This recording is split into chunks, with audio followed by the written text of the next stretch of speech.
Bismillahirrahmanirrahim. Assalamualaikum warahmatullahi wabarakatuh. Saya Ratnawati SPDMM, calon guru penggerak Angkatan 6 dari SMA Negeri 3 Takalar, Sulawesi Selatan, akan memaparkan kesimpulan dan refleksi pemikiran Ki Hajar Dewantara. Selamat menyimak. Ki Hajar Dewantara membedakan kata pendidikan dan pengajaran dalam memahami arti dan tujuan pendidikan.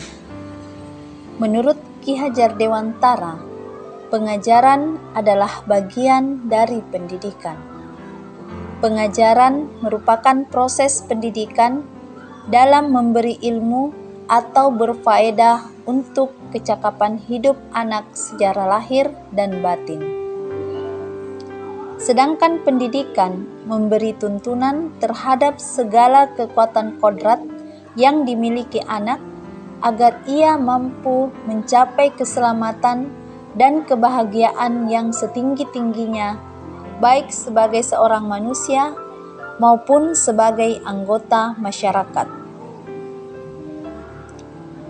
Pendidikan adalah tempat persemaian benih-benih kebudayaan dalam masyarakat.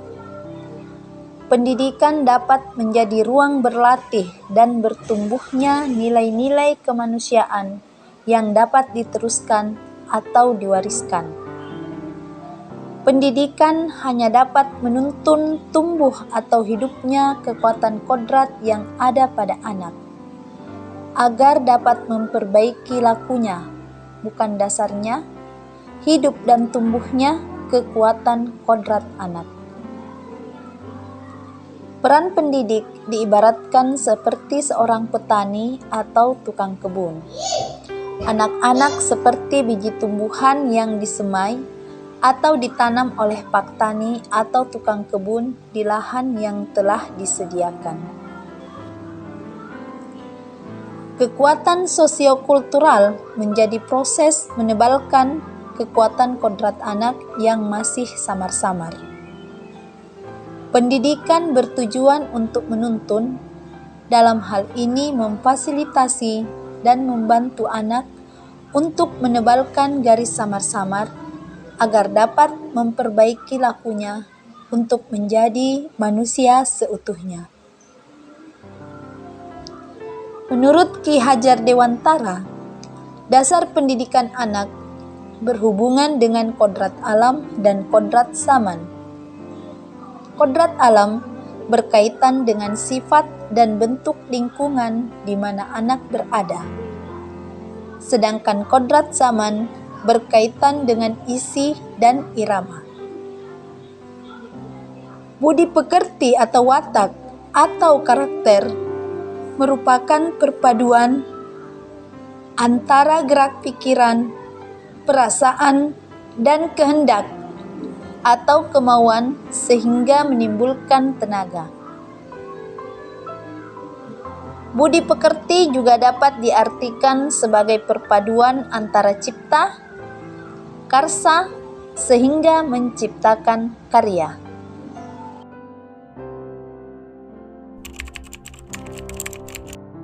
Sebelum saya mempelajari modul 11 yaitu pemikiran Ki Hajar Dewantara ini, saya mempercayai bahwa anak didik yang saya hadapi adalah anak didik yang memiliki dasar kecerdasan yang hampir sama, dan yang membedakan antara anak didik yang satu dengan yang lainnya hanyalah ketekunan mereka.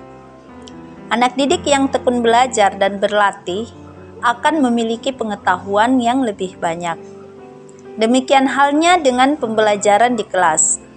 Saya beranggapan bahwa dengan metode pengajaran, pemahaman konsep yang saya berikan melalui metode ceramah dan diskusi itu sudah cukup dapat menuntaskan kompetensi serta indikator yang akan dicapai pada setiap pembelajaran.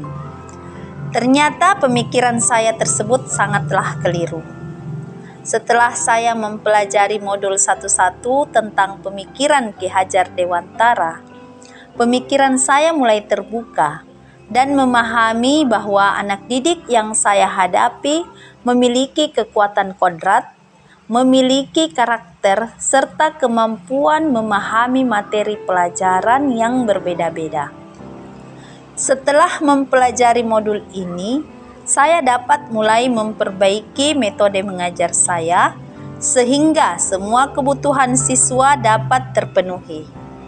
Saya mulai berusaha memadupadankan metode audio, visual, dan audiovisual sehingga siswa lebih tertarik mengikuti pembelajaran, ditambah lagi dengan pemberian praktikum yang dapat meningkatkan kemampuan kerjasama siswa serta kemampuan menganalisa data.